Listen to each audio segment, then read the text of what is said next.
O que é negociar? O que é negociar? Não sei, é uma pergunta interessante, não é? Vamos negociar? Diz lá, explica-nos lá. É fazer qualquer coisa deste género. É isto? Posso ficar com o comando? Podes. Quanto é que custa? Toma lá. Não custa nada, eu ofereço-te. Muito obrigado. Então o que é negociar? Alguém quer comentar alguma coisa sobre o que é negociar? Especialmente aqui a equipa que estuda e trabalha a parte mais comercial, não é? Tanto quanto eu percebi. Diga. Chegarem a um acordo. Mas se calhar esse é o objetivo da negociação, chegar a um acordo, não é? Mas se não interpretarmos o que é negociar, a pergunta que eu lhe faço é: como é que chega lá? É uma troca. Quantos quilos? Claro, uma troca de interesses. Vamos também relacionar este tema negociar com o tema vender. E depois, mais tarde, o José António Rousseau falará também mais na compra.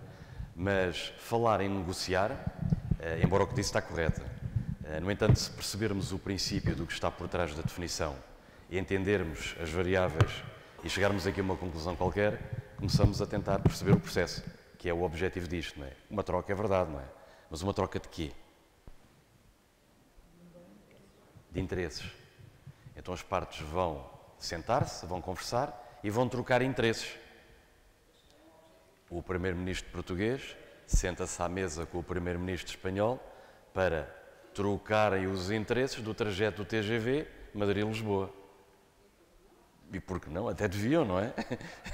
Se eles negociarem bem, pode ser que isto seja uma troca interessante de interesses, não é? Mas você dizia o quê sobre negociar? Sim?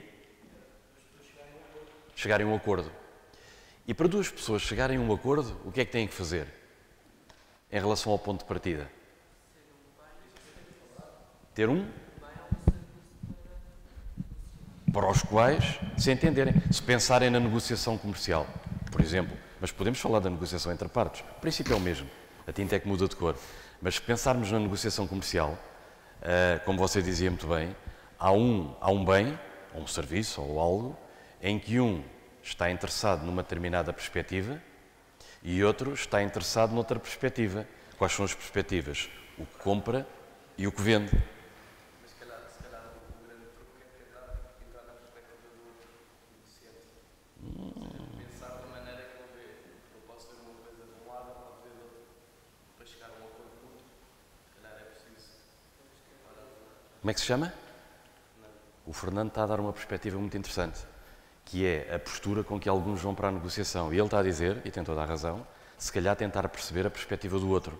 Alguns vão para a negociação com a sua perspectiva, com o seu objetivo, com aquilo que lhes interessa fazer, com aquilo que querem chegar, e esta é chamada a perspectiva egocêntrica, e não confundir egocentrismo com egoísmo. Egoísta é o mau caráter, o que não faz parte desta conversa.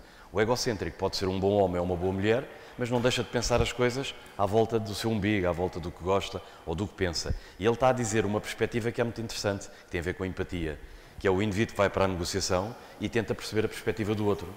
Não porque esteja contra o outro, nada disso, embora nós saibamos que em algumas negociações isso acontece, pela disputa de interesses, mas a verdade é que se você conhecer bem o seu adversário, entre aspas, você tem mais margens para estabelecer a sua estratégia negocial com maior sucesso. Porque, à partida, se dois negociadores profissionais se encontrarem e quiserem disputar qualquer coisa, eles têm, obviamente, que perceber. Então, mas podíamos pôr aqui algum raciocínio à volta disso. Negociar é isto? Uma guerra aberta? Será? Não devia de ser, embora alguns entram para a negociação e dizem ou é assim ou não há negócio. Este indivíduo está a negociar? Está a impor.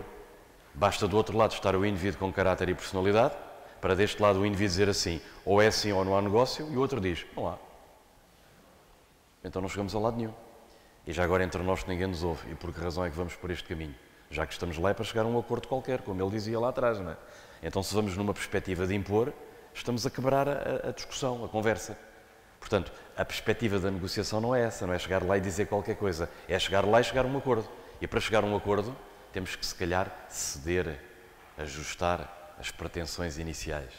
Isto é uma linguagem que, se calhar, aqueles que já estudaram uma definição de negociação já começa a sair, não é? Mas uma guerra aberta não faz sentido. Então isso será o quê? Uma conversa de surdos? Diz o comprador ao vendedor, eu quero 30%. Diz o vendedor ao comprador, só te dou 10. Diz o outro, eu quero 30. E o outro diz, só te dou 10. Mas estás a ouvir? Não, não estou, só te dou 10. Eu quero 30. Uma conversa gira, não é? Ou não. Portanto, uma conversa de surdos também não fará sentido. Porque às tantas as partes estão focadas ao contrário do que ele dizia, cada um na sua, e não na perspectiva de entender a outra parte. Que é outra característica muito interessante quando falarmos aqui sobre o conceito de vender. Alguns vendem e pressionam. Outros, em vez de vender e pressionar, trabalham a motivação de compra e levam a outra parte a querer. E já que a outra parte quer, então servimos. Não estou a falar nem de habilidades, nem de técnicas, nem de astúcia, nem de perspicácia. Estamos a falar de postura e atitude para tentar persuadir, manipular no bom sentido o nosso interlocutor. Qual a relação com negociar? Bom, se calhar é toda. E se calhar nesta perspectiva podíamos puxar o raciocínio para outra máxima que podemos pôr ali em cima. Negociar. É um casamento feliz? Bem, um casamento feliz requer negociação, não é? E alguns, por não negociarem, é que dão cabo dos casamentos. Ou então porque negociaram mal, não é? Pensaram nos seus próprios interesses em detrimento de outra coisa qualquer, não é?